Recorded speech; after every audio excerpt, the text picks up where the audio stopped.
A call for new gun laws. Today on Upfront, Governor Evers could call lawmakers back to Madison to address gun violence.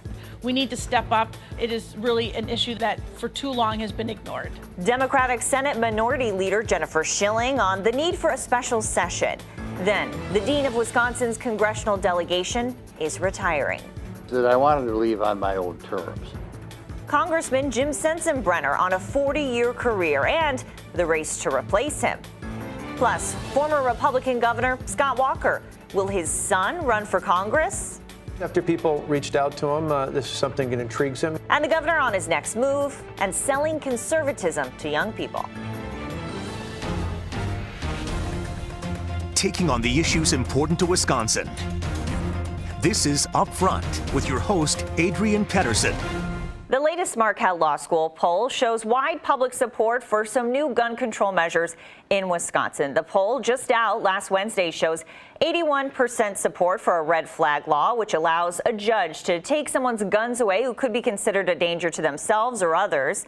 The poll also says 80% support universal background checks on gun purchases. There's less support, though, at 57% in favor for a ban on assault-style weapons. After the most recent mass shootings in Texas and Ohio, Governor Evers said he's considering calling a special session to consider gun-related laws. But Republicans say those new gun laws won't pass here. So we're talking more about this now with Democratic Senate Minority Leader Jennifer Schilling. She's at our Madison affiliate WKOW-TV. Thank you for joining us today.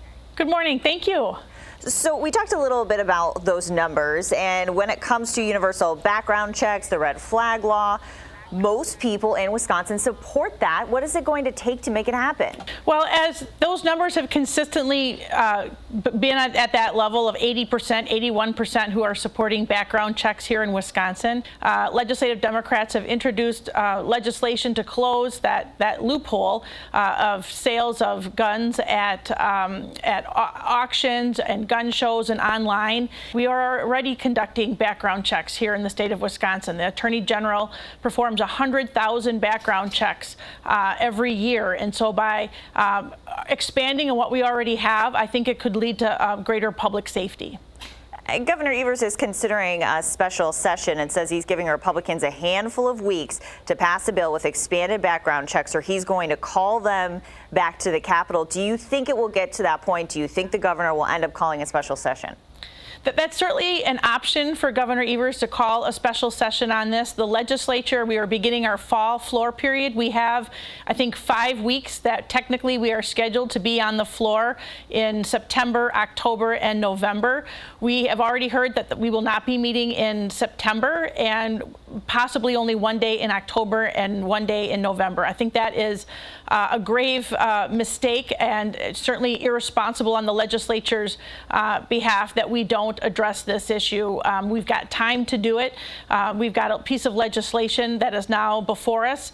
We have public support that want us to move forward on public safety and gun safety issues. So I certainly think that should be a priority for the legislature as we head into the fall floor period. The numbers show you have public support for some of these gun control laws, but Republicans don't support them and they're in control. So what would even the point of a special session be? Well, we are seeing 21 other states have moved forward with legislation such as this with background checks. We are seeing the business community is frustrated with the lack of action from Congress at the federal level and from individual states. And so we are seeing stores such as Walmart and Kroger's and others that are stepping up and kind of looking to see what they can do to be part of the solution of gun violence in the country. And so I certainly think that if Republicans were truly listening to voters and listening to the public, they would hear this call loud and clearly. And unfortunately, they remain beholden to special interest groups such as the NRA. And I think it's time that we come out of our corners, that we have the courage to talk about a really a tough issue here in our country, a gun safety issue, so that we can address these senseless acts of violence across our country. Well, you know, there are some people sitting at home right now who don't want universal background checks because they say that means you'd have to register your gun and that interferes with the Second Amendment in their minds. What do you respond to that? There are thousands of safe, responsible gun owners across the country and in Wisconsin, and they lock up their guns at home. They have firearms training.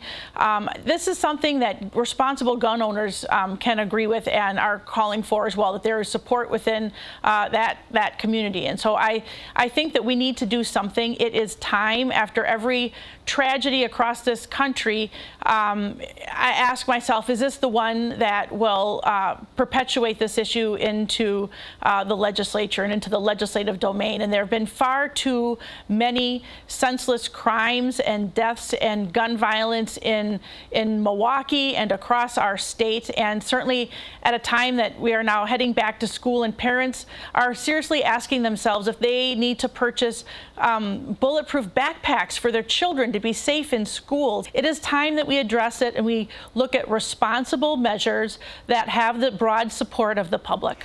It feels like we keep having the same conversation, though, that Democrats want gun control, Republicans want to focus on mental health.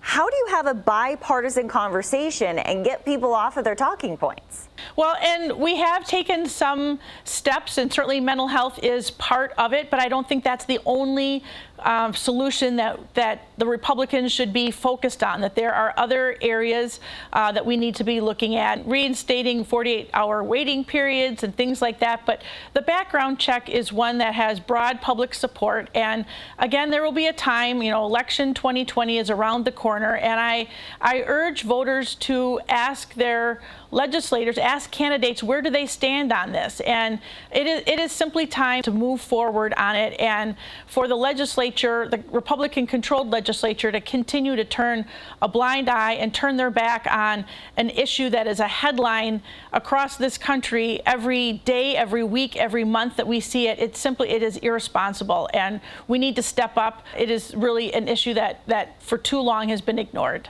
Senator, thank you for your time. Thank you. Observers are expecting a big field in the race for Jim Sensenbrenner's congressional seat. Who would you support? Coming up, the congressman on whether he'll endorse and what he's most proud of in a 40-year career. But first, former Governor Scott Walker. I think most young people don't want the government, or anyone else for that matter, telling them what to do. I'll ask whether his son is running for Congress. That's next on Upfront. Upfront, brought to you by WPS Health Insurance.